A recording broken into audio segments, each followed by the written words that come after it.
Advocates for people in shelter and recovery programs are pressing for more progress by the city. In recent months, the city has made up for some of the loss from the closing of the Long Island Bridge last October.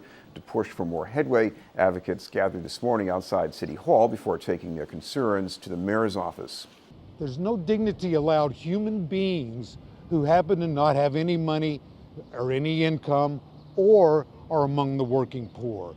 That needs to be reformed. People with the warmer weather are starting to go back to the streets because they really can't take it in the shelter. They can't take all the rules and the lottery every day to potentially get a bed. There's no guarantee for a bed for most of us out there. I can tell you that if you're on the streets, you're not going to get clean, you're not going to get sober, and you're going to lose the desire to want to do anything because you don't see where the help is coming from. You don't see the end, so most people give up. People can't make positive changes in their lives without somewhere stable to come from, and we need to. If we want to make people healthier, we have to give them homes. We have to give them a place to stay, a place to be overnight.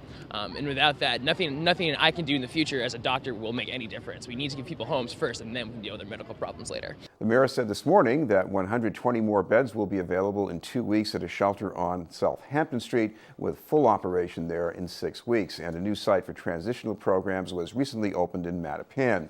But the mayor says the solution to housing and recovery needs goes beyond the city.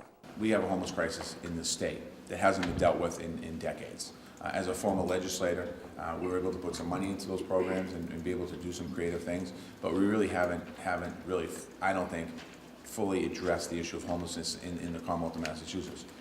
What we're responsible for as a city, the task force is working right now to come back with some recommendations and a report on how we should better deliver services to homeless people.